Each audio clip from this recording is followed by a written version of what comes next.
Let's talk about a true classic, Harper Lee's To Kill a Mockingbird.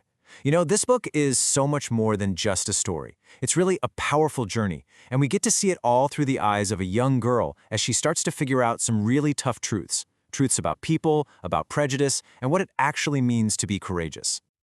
And this quote right here? This is it. This single piece of advice from a father to his daughter is the absolute heart of the novel. Everything that happens, every single character Scout meets, it's all part of her journey to finally truly understand this one crucial idea.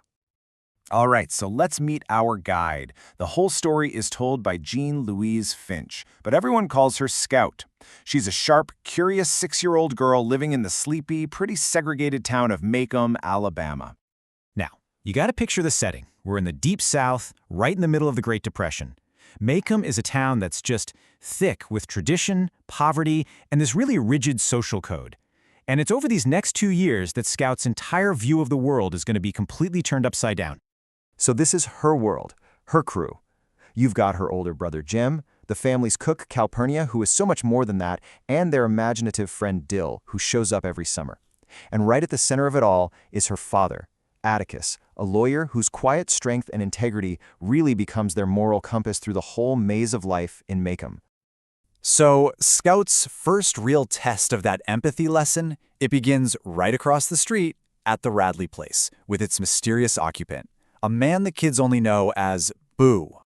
In the kids' minds, Boo is this terrifying town myth, a monster who eats squirrels and hides in the shadows. But the reality? Well, the reality is Arthur Radley, a quiet, shy man who starts leaving them secret gifts, who mends Jem's torn pants, who even puts a blanket on Scout during a fire without her knowing. This is Scout's first huge clue that what people say and what's true can be two totally different things. Now, the second big lesson introduces the novel's most important symbol, and it all starts with a simple instruction Atticus gives the kids when they get new air rifles. He tells them it's a sin to kill a mockingbird, and they ask why. Well, it's because mockingbirds don't do a single thing to hurt us. All they do is make music for us to enjoy. They're pure innocence. So, in the story, a mockingbird becomes a symbol for any defenseless person who is hurt by evil.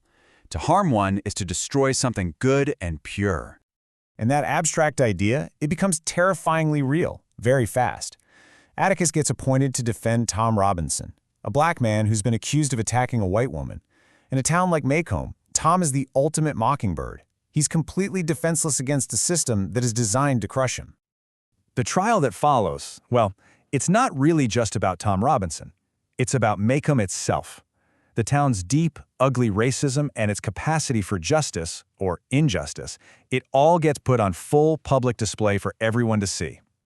In that courtroom, Atticus just lays out the cold, hard facts. Mayella's injuries? They're clearly from a left-handed attacker. But Tom's left arm is totally useless from an old injury. The accuser's own father, Bob Ewell, on the other hand, he's left-handed.